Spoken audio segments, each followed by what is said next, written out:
جیسے طاہر میاں سنتے ہیں سارے لوگ، شاہ ولی اللہ رحمۃ اللہ علیہ کو اللہ نے بڑی بصیرت دی تھی، انہوں نے ساری خرابیوں پر تبصرہ کر کے نا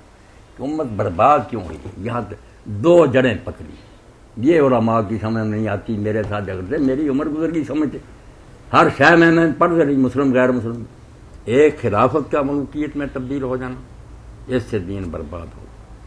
نمازیں رہی، روزے رہے، وہ لوگ کافر نہیں ہو گئے۔ خلافت کی بجائے ملوکیت اور تحقیق کی بجائے تقلید، علم میں تقلید نے تباہ کر دیا کہ فلاں نے کہہ دیا اب نہیں سوچنا سمجھنا، یہ غلامی، اور ادھر حکومت کی غلامی کہ بیٹھ گیا تخت پر بس مانو، کیوں نہیں کر سکتی۔ یہ دونوں خدائی ہیں، بندوں کو غلام بنانے والی، میں ملک ہوں بادشاہ ہوں کہہ رہا ہوں، وہ بات نہ رہی کہ کوئی آدمی حضرت عمر کو ٹوک نہیں کہ کیوں کہتے ہو، وہ خلیفہ تھا، اب ملک آ گئے، ان کی مہربانی ہے، وہ کافر نہیں ہوئے، جنت بھی شاید لے لیں، مگر ہوا یہ کہ جو بات ماننے کو جی نہیں چاہ رد کر، بالکل صحیح بخاری اور مسلم میں دیکھیں، علانیہ رد کیا اللہ کے رسول کی حدیث، انہوں نے کہا جاہلو، تم جاہل ہو، ہم نہیں مانتے ایسی حدیثوں۔ یہ ہے ملوکیت۔ اور ادھر ہے تقلید کہ آپ دکھاتے ہیں کہ اللہ کے رسول نے کہا، مانتے ہیں کہ اس میں کوئی ذوق نہیں، مگر کہتے ہیں چونکہ ہمارے امام نے کہہ دی۔ یہ دو باتیں جو ہے شاہ صاحب نے ان پر انگلی رکھی کہ سارا دین اس سے برباد ہو، خلافت کی بجائے ملوکیت اور تحقیق کی بجائے تقلید۔ ادھر علماء نے غلام بنا دیا لوگوں کو، امام نے کہہ دیا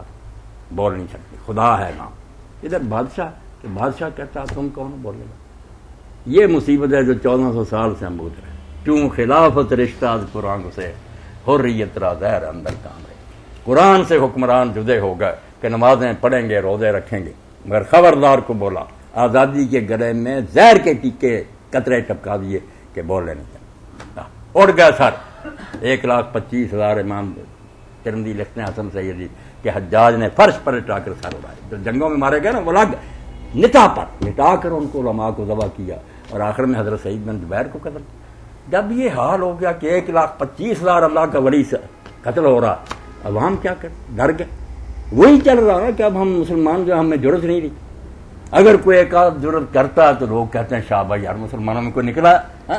یہ بات اگر سمجھ میں آ جائے تو حضرت حسین کا پتہ چل جائے کہ وہ شخص جس نے نہ کر دی تھی وہ ایسا ہی تھا، جو جھک گئے تھے نا وہ نیک ہی تھے مگر کچھ نہیں، مسئلہ کا شکار ہو گئے، مجبوری کا خیال کیا، ضرور نظریہ ضرور یہ ایجاد ہو گیا کہ جو بیٹھ گیا اس کو ہم ہلا نہیں سکتے، اس لیے مان لو یہ نظریہ ضرور خود علماء نے لکھا، تسلط اور متجبر کا کہ جو زبردستی بیٹھ جائے وہ بھی خلیفہ، دین کی جڑ اس دن کٹ گئی۔ خلیفہ وہ تھا جو حضرت عمر نے کہا جو مشورے کے بغیر بنے اور جو بیعت کرے دونوں کا سر اڑا، کون ہو تم مت کی سر پر مسلط ہونے، مگر مسلط ہونے والے مسلط ہونے لگے اور لوگ سر جھکانے لگے۔ جو بیچارہ ابن زبیر کی طرح بولا وہ معتوب ہو گئے، لوگ کہنے لگے یہ باغی ہے، اور مسئلہ بن گیا جو بیٹھ جائے نامراد اس کے خلاف اٹھنا نہیں، دین کو استعمال کر لیا۔ اللہ کے رسول نے ان کے لیے کہا کہ یہ خلیفہ السلام علیکم، وہ صحیح چنا ہوا خلیفہ، اس کے خلاف بغاوت حرام ہے، ان کے خلاف تو بغاوت فرض ہے، تختے اٹھو ان کے۔ جی السلام علیکم۔